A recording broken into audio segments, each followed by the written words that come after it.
Lo mejor de lo mejor. Cazas de combate.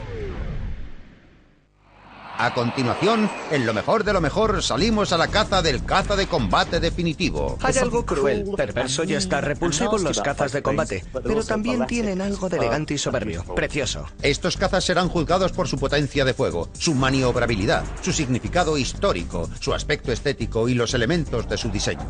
Para que nos ayuden en nuestra búsqueda, tenemos expertos como el escritor de temas militares más vendido, Tom Clancy. Un caza es un avión que tiene el control de una zona del cielo en la que no debe permitir entrar al enemigo. El piloto y coleccionista de aviones Kermit Weeks. En los cazas de combate, el piloto se convierte casi literalmente en parte del avión. Están viendo lo mejor de lo mejor. Vamos a conocer muy personalmente a los 10 mejores cazas del mundo y también a los pilotos que conocen estos cazas como nadie. Es una buena chica. Y les llevaremos en la cabina de un caza moderno. 99% de aburrimiento y 1% de terror. Y les mostraremos qué se siente en pleno combate aéreo. Está en tus narices. Y el que alcanzaba ese nivel era un dios. Y cuando esté todo dicho, sabrán cuál de estos aviones es el mejor de todos. Empezamos con el 10º mejor caza de todos los tiempos. Batag 1991. Este chico malo alcanzó la categoría de estrella por su incomparable habilidad para evitar ser detectado por el radar enemigo. Es el inconfundible caza espía F-117, el Nighthawk.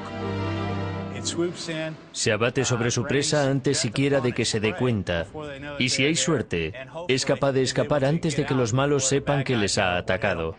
Hay mucho que decir sobre la invisibilidad en el campo de batalla. Si el contrario no sabe que estás ahí, le puedes hacer un montón de cosas sin que te vea, con lo que estás a salvo. Pilotar el espía es asombroso. Los pilotos lo llaman el reactor negro y los saudíes lo llaman Shaba, que significa fantasma. Lo mejor de lo mejor ha tenido un acceso sin precedentes a este avión que ha entrado en acción en Panamá, Bosnia e Irak.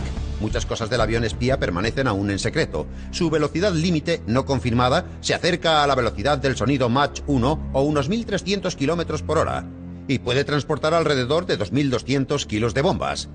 La primera impresión de este avión puede resultar engañosa.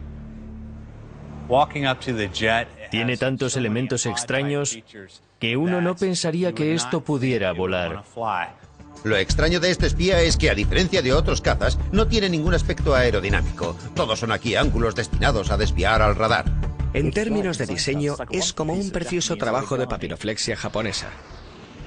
Es como si los diseñadores hubieran cogido una gran hoja de papel y la hubieran doblado en muchos ángulos para darle una forma hermosa. Lo mejor de lo mejor ha tratado de descifrar la idea de las formas diamantinas del espía de la mano de Alan Brown, el ingeniero jefe de la misteriosa Scanworks de Lockheed. Para hacer que el diamante volara, tuvimos que hacer verdadera magia negra. Un caza en forma de diamante es el diseño definitivo a la hora de evitar el radar. Pero, ¿cómo se puede hacer volar a un diamante? Una de las cosas que se pueden hacer es empezar a recortar trozos de la cola hasta acabar con algo parecido a esto. Y podemos ponerle una cabina en la parte delantera y algunos entrantes. Y ya empieza a parecer un avión lo que antes era un diamante.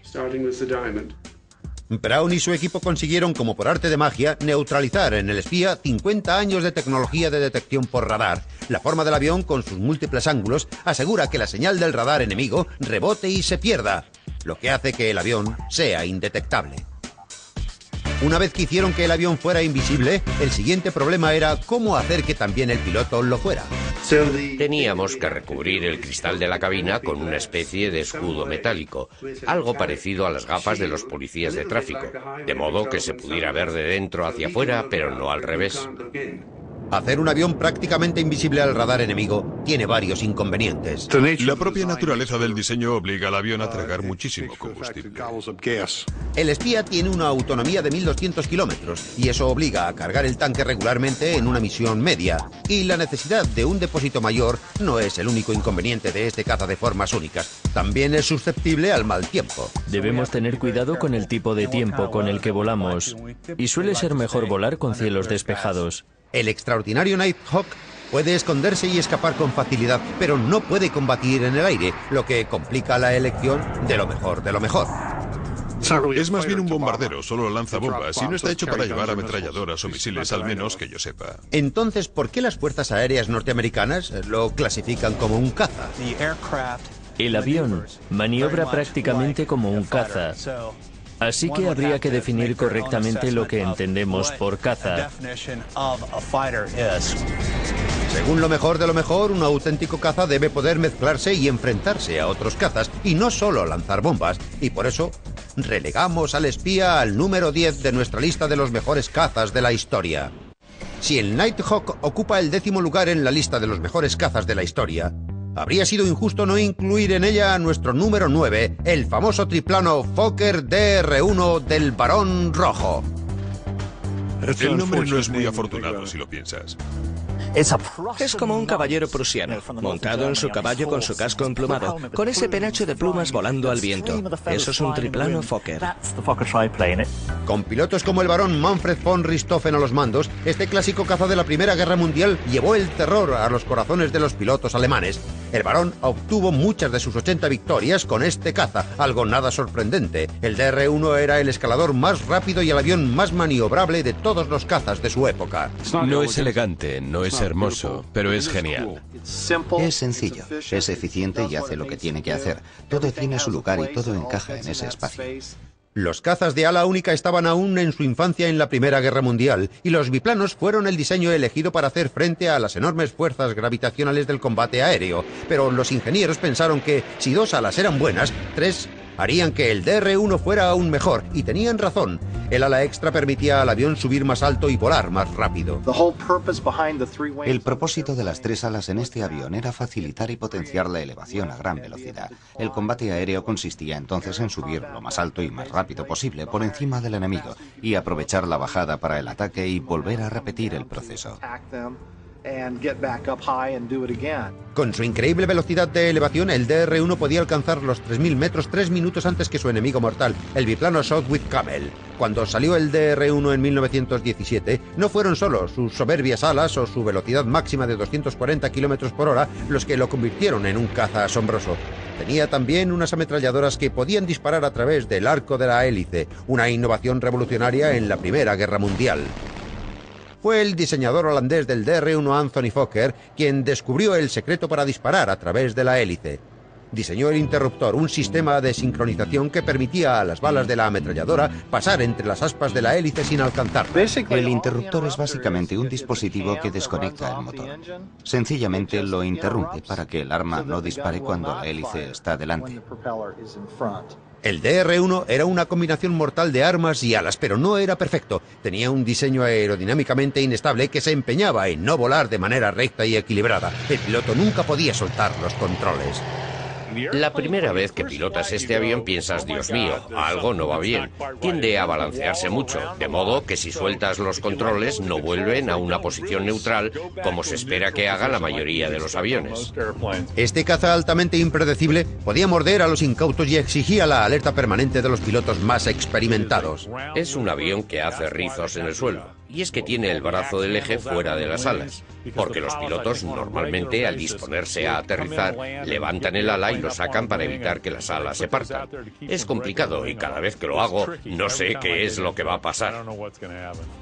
El característico Fokker DR-1 es el caza más reconocible de la Primera Guerra Mundial y quedará siempre ligado al Barón Rojo, el piloto más famoso de todos los tiempos. Pero este caza terriblemente inestable definitivamente no era el mejor amigo de los pilotos. Es por eso que la madre de todos los Fokkers se queda en el puesto número 9 de nuestra lista de los mejores cazas. En el número 8, un avión que hizo una aparición bastante espectacular y de infausta memoria el 7 de diciembre de 1941, el Mitsubishi Zero. Oleadas de aviones enemigos han bombardeado barcos y aviones norteamericanos de la flota del Pacífico en un ataque sorpresa de gran perfección táctica. Sin el Zero, Japón no se habría atrevido a realizar el ataque de Pearl Harbor.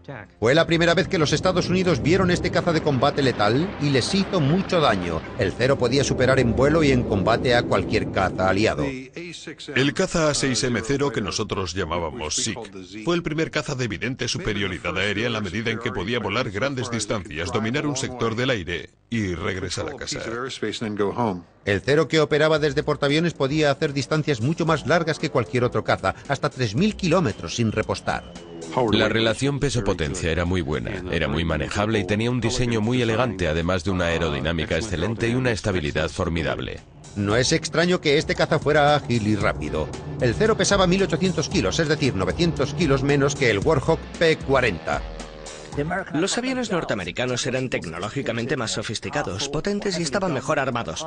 Los pilotos tan capaces e inteligentes como aquellos, pero este caza japonés, a pesar de sus limitaciones, podía revolverse y pillar por la cola a los estadounidenses. El Zero tenía una asombrosa velocidad de elevación, 1.400 metros por minuto, casi el doble que la de sus competidores. En un combate cara a cara se creaba una atmósfera realmente dura. El avión fue un enigma hasta que los Estados Unidos tuvieron un golpe de suerte. Un Zero intacto y en condiciones de volar fue capturado en Alaska en 1942. Pusieron a sus pilotos de pruebas a trabajar para sacar todo lo que pudieran de aquel avión. Las abundantes pruebas revelaron los secretos del Zero. La ligera construcción del caza no podía soportar velocidades superiores a 650 km por hora porque el avión podría partirse. Cuando descubrimos lo que podía hacer y lo que no, los pudimos superar. Superaba a los norteamericanos en la elevación, pero no en la caída en picado, porque era demasiado ligero. La estrategia estadounidense fue muy simple. Sus cazas eran más rápidos, así que debían evitar el combate abierto y utilizar tácticas de golpear y escapar. Se mantenían a gran altitud, bajaban en picado, golpeaban a los ceros y salían de allí. Las pruebas norteamericanas también descubrieron otro problema técnico en el blindaje del Zero, que no tenía ninguno. La habilidad aérea del avión se conseguía a expensas de la protección del piloto. Para comprobar la debilidad del Zero, este programa ha aplicado una severa potencia de fuego con objeto de probar el nivel de protección de su piloto. Como ven, detiene la bala. Se podría introducir fragmentación en el aparato, lo que causaría fragmentación secundaria en el piloto, pero sí que brinda protección, pues es muy pesado. Los pilotos del Zero no tenían protección alguna. Esta delgada plancha de aluminio era lo único que separaba al piloto de la eternidad. Las 4 balas disparadas atraviesan el metal, como puede verse, y alcanzarían fácilmente el cuerpo del piloto. Pero los pilotos del Zero nunca vacilaron ante la falta de protección. Incluso hacia el final de la guerra, los pilotos del Zero seguían sin querer un blindaje mayor ni nada que añadiera peso innecesario al avión. Su filosofía era morir o matar. Hacia el final de la guerra, los Zeros se convirtieron en bombas volantes. Ya no era necesario aterrizar de manera segura. Y acabaron convirtiéndose en trampas mortales. Muchos de ellos terminaron como kamikazes, lo cual no es un uso demasiado adecuado para un avión. El haber acabado la guerra como bombardero suicida y el no brindar la protección necesaria a sus pilotos ha dejado a este ninja volador en el puesto número 8 de nuestra lista de los mejores cazas de la historia. En el número 7 de nuestra lista, un caza con doble personalidad. Se eleva como un helicóptero y vuela como un caza, el Harrier Jump Jet. Es un aparato tremendo. Un caza de combate tradicional necesita 3.000 metros. Este puede aterrizar en cualquier sitio, y eso le convierte en uno de los mejores del mundo. Uno de los aviones más ruidosos que he visto nunca. Es un buen aparato, y las Reales Fuerzas Aéreas Británicas y el Cuerpo de Marines de Estados Unidos hicieron un buen uso de él. El Harrier apareció en la década de 1960 y ha continuado en servicio desde entonces hasta la última guerra del Golfo. Se presentó ante los ojos del mundo la primera vez que entró en combate en la Guerra de las Malvinas, en 1982. El Harrier de la Marina Británica abatió a más de 24 aviones argentinos sin haber perdido un solo avión. Lo mejor de lo mejor, ha reunido al comandante de la RAF, Tony Harper, con el auténtico GR-3 que pilotó en combate. Tiene el mismo aspecto que el último día que lo piloté en las Malvinas. Aún tiene pintura desconchada en los mismos sitios. Es agradable volver a verlo. La misión más memorable de Tony fue el salvamento de unos paracaidistas británicos. Fue durante la batalla de Ganso Verde. Los paracas habían sido localizados por los defensores argentinos. Nos encomendaron la misión de dar cuenta de algunas de las posiciones artilleras. Hallamos el objetivo y les atacamos en una primera pasada. El comandante contactó con los argentinos y les preguntó si querían recibir algo más de aquella medicina o preferían rendirse. Y decidieron rendirse. La razón del éxito de este avión es su versatilidad. Tiene una máxima velocidad de descenso de 1.060 km por hora. Pero, lo que es más importante, puede mantenerse suspendido en el aire. Es difícil diseñar un avión que sea excelente en ambos aspectos, en el planeo y en el vuelo.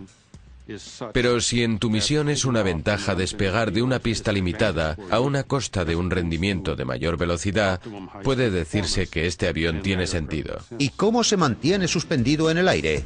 Un muy potente motor a reacción Rolls-Royce y 4 toberas giratorias pueden ejercer un asombroso impulso de casi 10.000 kilos, dando literalmente al avión un colchón de aire sobre el que elevarse y descender. Mientras algunos aviones tienen 2 motores, nosotros tenemos 4 escapes, que es lo que hace al Harrier capaz de mantenerse suspendido. Para controlar el Harrier en suspensión, unas pequeñas toberas de aire lo ayudan a mantenerse en posición.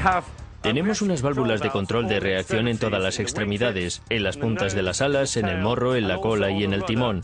Y por aire recibimos el aire del motor a través de los controles de reacción, lo que en esencia le dota de estabilidad. El Harrier tal vez esté dotado de alta tecnología revolucionaria y cueste millones, pero el secreto de su versatilidad cuesta poco más de 80 euros. Es una mísera veleta que ayuda a los pilotos a mantenerse cara al viento. Esta endeble pieza de aluminio marca la diferencia entre la vida y la muerte en el Harrier durante la peligrosa transacción crítica entre la elevación vertical y el vuelo adelante. Como se puede ver, apunta hacia el viento, pero hasta que estemos suspendidos debemos mantener esa veleta recta para estar siempre relativamente cara al viento. Es un sistema fantástico y muy barato. La habilidad para la elevación vertical, sin embargo, hace que este caza sea más fácil de abatir en combate. Las 4 calientes toberas que proporcionan el impulso son auténticos imanes para los misiles antiaéreos que se guían por el calor. Resulta ser un blanco fácil para un misil que busca el calor, porque el centro de la fuente de calor suele ser precisamente el motor. Y es un motor simple de avión, de modo que si lo pierdes tendrás problemas serios. Si alguno lo alcanza y explota cerca del aparato, cargándose una de las toberas, va a quedar completamente asimétrico y no podrá volver a volar. Durante la Primera Guerra del Golfo fueron abatidos 5 Harriers y murieron 2 pilotos. El Harrier también tiene una frecuencia de accidentes mayor que otros cazas de primera categoría, a causa sobre todo de lo difícil que es pilotar. A la hora de pilotarlo, el Harrier es un avión más exigente que cualquier otro caza medio. Si te fijas en un caza moderno, entre los mandos y el acelerador hay como 30 botones que controlan cada uno un montón de cosas. Y tienes que ser casi como un pianista para pilotarlo. El agobio del piloto es bastante común en este avión, y al menos 45 marines norteamericanos han muerto en 143 accidentes de Harriers desde 1971. Tienes que ser muy consciente de qué manivela estás tocando en cada momento, porque si mueves la equivocada en la dirección equivocada, es fácil meterse en un verdadero lío muy rápidamente. El innovador Harrier Jump Jet se ha ganado un puesto en la lista de los 10 cazas más grandes de la historia, pero su alta frecuencia de accidentes y la sobrecarga de trabajo que exige a los pilotos le obligan a quedarse en el número 7, el sexto de nuestra lista, la superestrella de la Guerra de Corea y probablemente el mejor de los cazas de primera generación, el Sabre F-86 de alas de flecha. El F-86 tiene todas las características que uno desea en un gran caza. El F-86 tiene un aspecto único, con su maravilloso morro de tiburón y que, como el tiburón, mantiene siempre la boca abierta. Está siempre abierta por una razón, pues es la toma de aire del motor. Lo mejor de lo mejor ha montado una exhibición aérea con el piloto de combate retirado Dale Snodgrass para poner a prueba al F-86. Torre, el Sabre 86 está contigo. Y mostrar de paso el clásico diseño de las alas en flecha del caza. Es fantástico estar volando en este F-86 en un día tan hermoso. El Sabre forjó su formidable reputación en la Guerra de Corea, donde superó casi a diario, en el vuelo y en el combate, a su competidor el MiG-15 y se ganó el sobrenombre de forjador de pilotos. Para averiguar exactamente por qué este caza era tan bueno en combate, este programa voló con el general Bud Bless, piloto del F-86 en la Guerra de Corea, que logró abatir hasta 10 MiGs. Uno de los momentos de mayor orgullo de mi vida fue cuando me convertí en piloto del F-86. Me encantaba, era un gran avión que giraba muy bien y ascendía muy bien. Y era fácil y divertido de pilotar. Las características alas en flecha del F-86 no eran un mero ornamento. Permitían al avión alcanzar una velocidad máxima increíble de 1100 kilómetros por hora sin partirse en pedazos. Uno de los elementos principales de este diseño de alas eran los listones que aumentaban su rendimiento. Al descender se pueden ver en las alas de ambos lados estos dispositivos que nosotros llamamos listones. No llevan control mecánico ni hidráulico de los pilotos, sino que simplemente aparecen cuando el avión reduce la velocidad y aumenta el ángulo de ataque.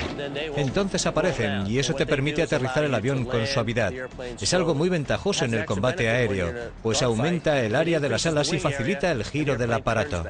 Con su elegante y veloz diseño, hay quien ha asegurado que este aparato pudo haber roto la barrera del sonido antes que el legendario Chuck Yeager. Corre el rumor de que un F-86 fue el primer avión que alcanzó una velocidad supersónica en una bajada en picado antes de Chuck Yeager. El F-86 podía superar la velocidad del sonido y bajaba en picado con una gran potencia. Nos solían invitar a exhibiciones aéreas y hacíamos lo que llamábamos salidas explosivas en grupo, en las que ascendíamos hasta los 11 o 12.000 metros de altura y bajábamos en picado para que la gente comprobara cómo superábamos la barrera del sonido. Le gustaba a todo el mundo.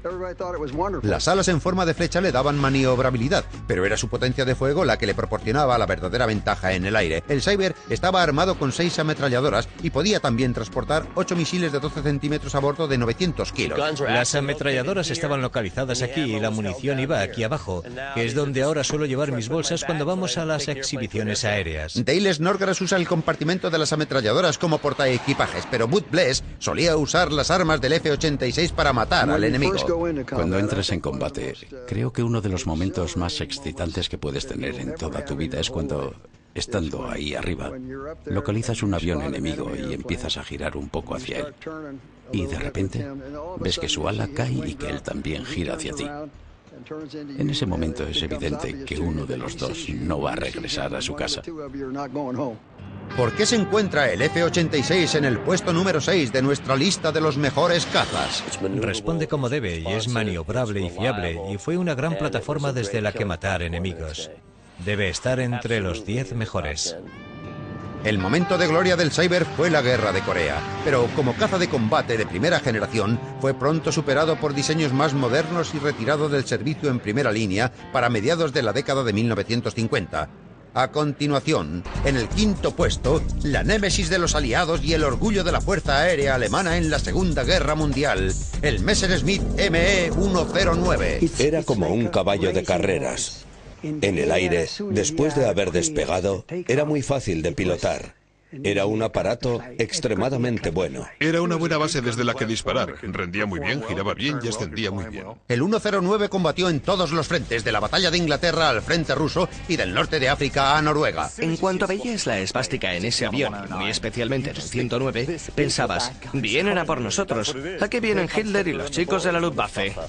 Si el Spitfire era una solución muy elegante para matarte, el Messerschmitt era una solución más directa para hacer lo mismo.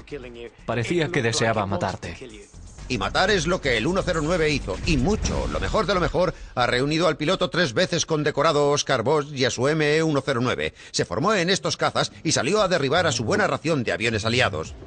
Poner al enemigo en su objetivo se convirtió en su segunda naturaleza. La velocidad máxima de 560 km por hora del 109 se acercaba a la del Spitfire, pero para muchos pilotos aliados, tener un 109 en su cola podía suponer una muerte segura. El 109 tenía todos nuestros respetos. Igualmente, cualquier cosa que llevara cruces negras tenía todo nuestro respeto. Y este, desde luego, era un buen avión. Además de sus formidables ametralladoras, el 109 también tenía un cañón letal. Estaba construido literalmente dentro del motor y disparaba a través del centro de la hélice. Tiene mayor alcance y hace muchísimo más daño. Naturalmente, es un arma más pesada y también la munición lo es. Durante la Segunda Guerra Mundial se hicieron más Me-109 que cualquier otro caza. La fórmula ganadora y clave del asombroso éxito de este avión y de su diseñador Willy Messerschmitt fue construir el avión más pequeño posible, poniéndole delante el más potente motor posible. Se construyó en secciones, se diseñó para sacar el motor rápidamente cuando tuviera algún problema e instalar otro inmediatamente. Pero tenía un punto débil mortal, pues tenía el sucio hábito de estrellarse en el despegue y el aterrizaje. Los diseñadores suelen optimizar los aviones para soportar altas velocidades y una gran maniobrabilidad, pero claro, también tiene que aterrizar. Como se puede ver, el tren de aterrizaje es bastante escaso. No lo puedes controlar demasiado durante el despegue y el aterrizaje. Tienes que ser muy buen piloto y conocer bien todo lo que implica. Casi un tercio de los 33.109 que se construyeron fueron destruidos en accidentes de despegue o aterrizaje. Y no es extraño que hoy en día solo uno o dos de ellos sigan volando. El ME-109 se queda en el puesto número 5 de nuestra lista de los mejores cazas porque se perdieron más en accidentes de despegue y aterrizaje que en el propio combate. Si Darwin tuviera un caza favorito, sería el número 4 de nuestra lista, el revolucionario y evolucionario F-18 Super Hornet. El F-18 es uno de los aviones más letales que hay y me encanta pilotarlo. Con él sé que si me enzarzo en un combate con un avión enemigo, él es el que va a morir.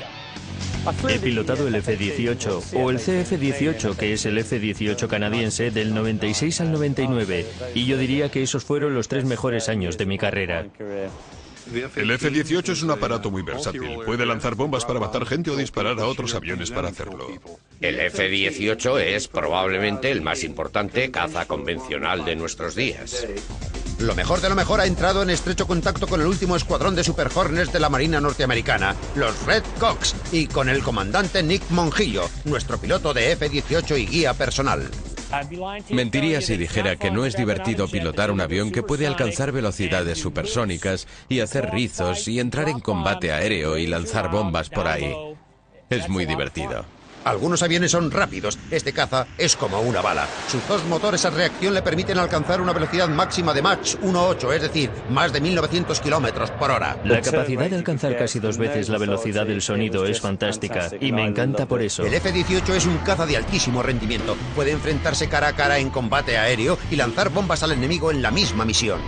Se convierte en un abrir y cerrar de ojos de caza de combate en bombardero de precisión, lo cual no es poca cosa. El F-18 ha estado en combate durante 25 años. Dotado de un cañón de 20 milímetros, bombas y misiles, el Hornet se ha puesto a prueba durante la Guerra del Golfo, Afganistán y Bosnia. Durante la Operación Tormenta del Desierto, los Hornet lanzaron alrededor de 5.000 ataques contra los iraquíes y solo perdieron 2 aviones bajo el fuego enemigo. Puedo llegar al objetivo llevando un buen montón de armas aire-tierra, lanzarlas y salir de allí bajo el fuego enemigo. En la primera guerra del Golfo, Mongo probó con creces todo lo que dice, enfrentándose en combate con los MiGs iraquíes. Fuimos sorprendidos por un par de MiG-21 iraquíes. Y rápidamente, pulsando un botón, cambiamos del modo aire-tierra al modo aire-aire cuando detectamos los MiGs en nuestras narices a unos 14 kilómetros. El misil dio al MiG a apenas 1 kilómetro de mí y tuve que pasar sobre él mientras explotaba en llamas a muy poca distancia. Desde el momento en que alertaron hasta el que abatimos a los MiGs pasarían unos 45 segundos. Los 2 F-18 continuaron con su misión destruyendo sus objetivos y regresando sanos y salvos a la base. Y aunque cueste creerlo, pilotos como Mongo son aún más letales hoy en sus nuevos F-18E Super Hornets. Entre otras cosas por esta pieza de ultimísima tecnología punta, un casco que es un cruce entre la Guerra de las Galaxias y Buck Rogers. Es el casco de enlace y cuesta alrededor de 80.000 euros. Esto sí que es un arma mortal, pues el piloto está mirando literalmente a dónde apunta las armas. Puedo ir en mi avión volando en esa dirección y solo tengo que mirar a la izquierda, enfocar mis sensores de identificación de calor y con eso podría matarte. Pero todos estos juguetes de alta tecnología pueden resultar muy complicados de manejar. Los pilotos hablan de fuego en el casco cuando el cerebro humano no alcanza a procesar tanta información. El problema es cuando hay que realizar muchas tareas, cuando estás operando el radar y controlando varios aparatos y sistemas a la vez, nada fáciles de manejar. De modo que a veces estás saturado de trabajo. Puedes acabar con fuego en el casco y perder un poco el control. El Hornet es un aparato multitarea, opera desde tierra, pero su hábitat natural es el portaaviones donde no hay mucho espacio en cubierta. El avión puede incluso plegar los extremos de sus alas para dejar más espacio a los demás aviones. Salir del portaaviones significa fijar el avión a una catapulta que es esencialmente el tirachinas más potente del mundo y lanza a los cielos este aparato de 10.000 kilos. No es una experiencia manual para los pilotos del F-18, pues el lanzamiento está completamente controlado por el ordenador de vuelo. Durante el lanzamiento en catapulta de los F-18, el piloto no tiene sus manos sobre los mandos. Los pilotos deben colocar la mano derecha sobre el techo de la cabina cuando se produce el lanzamiento. El avión despega prácticamente solo con una elevación de 10 grados. Una vez que las ruedas del avión se despegan del suelo, el piloto puede retirar sus manos del techo y colocarlas sobre los mandos para continuar el vuelo. Así que al piloto solo se le permite tocar los mandos una vez que el avión esté realmente volando. Y si piensan que eso es difícil, intenten hacer aterrizar un avión de millones de euros en un portaaviones del tamaño de un sello en la mitad del océano. Los aterrizajes de día son algo para lo que los aviadores navales pueden ofrecerse voluntarios siempre que haga falta, pero de noche nada es rutinario. Aterrizar en un portaaviones en una noche de mal tiempo es lo más difícil que puede hacer un piloto. En los últimos 40 segundos de la aproximación puedes hacer probablemente de 50 a 100 pequeños cambios en el motor para controlar exactamente la velocidad del aire y el nivel de inclinación. El objetivo es atrapar el cable de acero de la cubierta con el gancho de la cola del F-18 para evitar que el caza acabe cayendo por la borda. Cuando el gancho sobrepasa el final de la popa del barco, estás más o menos a 15 centímetros de altura a una velocidad de 135 nudos o a unos 95 kilómetros por hora. Y a uno le tiemblan las rodillas cuando se acerca a tierra. Es algo bastante intenso, mucho. Pero el muy impresionante y potentísimo Hornet controlado por ordenador se ha quedado solo en el puesto número 4 de nuestra lista de los mejores cazas. ¿Por qué? Porque el piloto se pasa tanto tiempo lidiando con el ordenador de vuelo y los sistemas de armas como haciendo trabajo de pilotaje propiamente dicho. En el número 3 de nuestra lista se encuentra el equivalente al Kalashnikov de los cazas soviéticos, el MiG-21. El MiG-21 es un auténtico misil, muy capaz de golpear y salir huyendo. Me entrenaron durante muchos años para hacer frente a esa amenaza. Para los pilotos rumanos, llevar un MiG-21 era lo más de lo más, la élite de los aviones. El que alcanzaba ese nivel era un dios. Yo sigo soñando que piloto ese MiG-21. Y sí, me encanta ese avión. Este caza de la Guerra Fría apareció a mediados de la década de 1950. El avión, que recibió el nombre de su diseñador Mikoyan, es hoy en día el caza que más se fabrica en el mundo. Y hay una asombrosa cantidad de 10.000 aparatos sirviendo en alrededor de 40 países. Durante la Guerra Fría y la de Vietnam, el MiG-21, cuyo nombre en clave para la OTAN era Fisber, era el avión al que había que temer. Sí, creo que el MiG-21 era un avión de aspecto muy letal. Gozaba de unas líneas fantásticas y de un gran rendimiento. Y manejado por un piloto adecuado, era un adversario muy peligroso. Lo mejor de lo mejor ha contactado con un peligroso adversario de la Guerra Fría, el piloto rumano Eugen Maxim, para conocer por dentro a este caza. Era como una bala, todo lo hacía a gran velocidad y además era muy suave.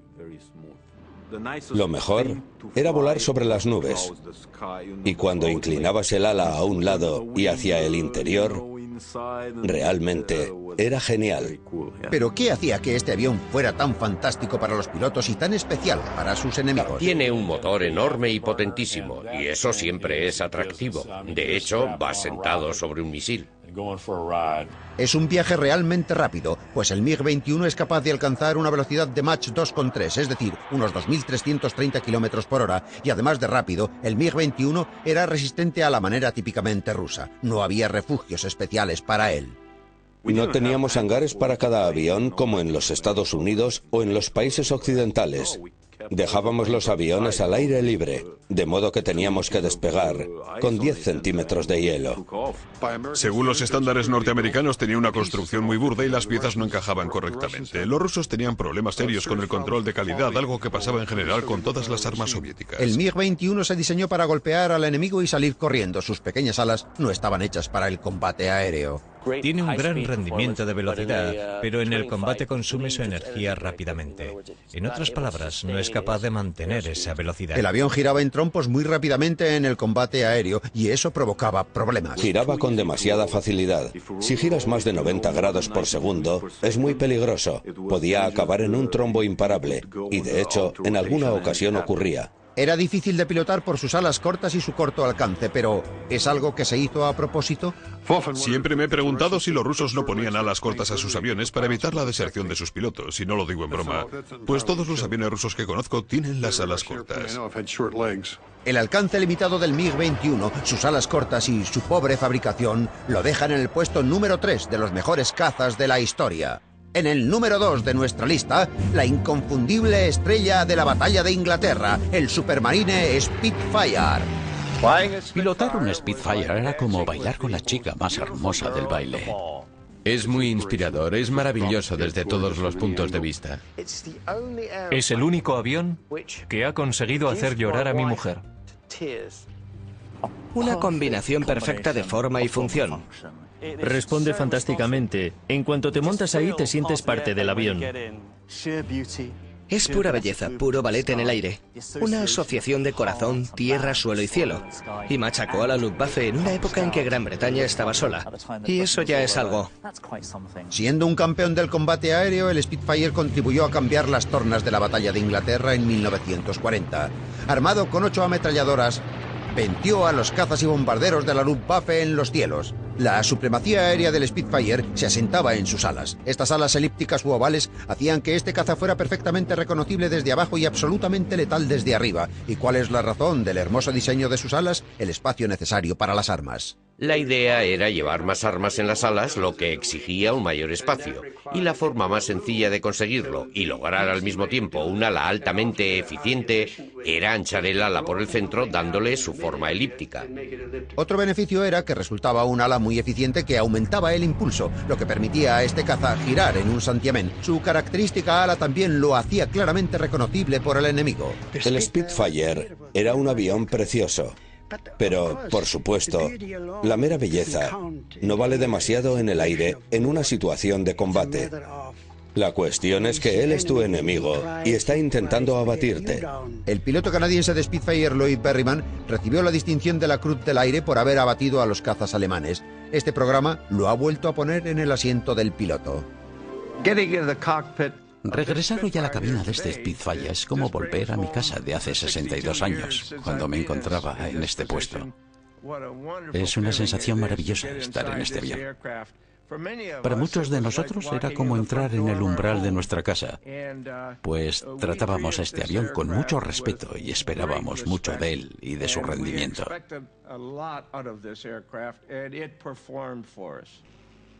Era fácil de pilotar. Y una vez que estabas en el aire, era como volar sobre una nube. Tal vez sobre una nube sí, pero no por mucho tiempo. El Spitfire Mach 2 era un avión de defensa con un alcance muy limitado de unos 650 kilómetros. Se supone que debía despegar, golpear al enemigo y volver a aterrizar. La desventaja evidente del Spitfire, si se puede llamar así, era su corto alcance. Cuando lo hicieron, no previnieron que este aparato tendría que cruzar el Canal de la Mancha e internarse en territorio enemigo. Tenías que recorrer toda la distancia que había hasta llegar a Alemania y regresar. Y el Spitfire sencillamente no tenía esa capacidad. A pesar de sus problemas, el Spitfire es un avión que tiene un atractivo emocional en sí mismo. El Spitfire es un avión elegante y muy sexy, y fue uno de los grandes cazas de todos los tiempos. Debe serlo, no hay más que mirarlo. Pequeño, ligero, hermoso, elegante, bien construido. Es una máquina que define el país que lo construyó y por el que luchó. Una máquina diminuta que se enfrentó con esos grandes pilotos al poder de Hitler en la Segunda Guerra Mundial. ¿Quién puede superar eso? En lo que a mí respecta, el Spitfire es el mejor caza de todos los tiempos. Digan lo que digan. Ha estado cerca, pero el Spitfire se queda en el puesto número 2 de nuestra lista de los mejores cazas. ¿Por qué? Porque su limitado alcance significaba que no podía llegar a Berlín y regresar, algo que el caza que ocupa el codiciado puesto número 1 hacía regularmente. He aquí una pista. Como el Spitfire, tenía un incomparable motor Rolls-Royce Merlin. Hemos conocido 9 cazas increíbles. En lo mejor de lo mejor, solo nos queda conocer el número 1 de todos los tiempos. En el puesto número 1, un superlativo avión norteamericano, el Mustang P-51. He tenido la oportunidad de pilotar un montón de cazas diferentes de mi colección y el Mustang debe estar en lo alto de la lista. Es probablemente el número 1 por el hecho de que me acompañó toda la guerra y me salvó la vida. Es un avión precioso. El Mustang es el mejor caza de la historia. Tuve la suerte de pilotar un Mustang P-51 en los Estados Unidos, en Texas, y la verdad, es tan bueno como parece. El Mustang tenía una velocidad máxima vertiginosa de 710 km por hora, más de 80 km más que el ME-109, y ningún otro caza se acercaba a cubrir la distancia que este podía hacer, 2.400 kilómetros. El Spitfire Mach 4 tenía suerte si conseguía hacer 800. Nuestro avión número 1 provocó más de 5.000 bajas aéreas, más que cualquier otro caza aliado, e hizo ganar condecoraciones a más de 280 pilotos. ¿Quién mejor para enseñarnos a fondo nuestro caza número 1 que el héroe de guerra y 3 veces condecorado, el piloto y coronel retirado Clarence E. Bud Anderson? El Mustang me daba ventaja porque, fuera cual fuera la situación, si yo estaba en desventaja, sabía lo que tenía que hacer para romper el ataque y tal vez presionar y cambiar las tornas. El Mustang forjó su fama escoltando a los bombarderos estadounidenses hasta el interior de Alemania. Hermann Göring, el jefe de la Luftwaffe, dijo que cuando vio a los Mustang escoltando a los bombarderos sobre Berlín, supo que la guerra estaba perdida. Empezando por el jefe Hermann Göring y hasta el último piloto alemán, todos supieron que los Mustang eran el principio del fin. El Mustang realmente daba miedo, porque simplemente al verlo, sabíamos que no teníamos más de un 50% de probabilidades de sobrevivir.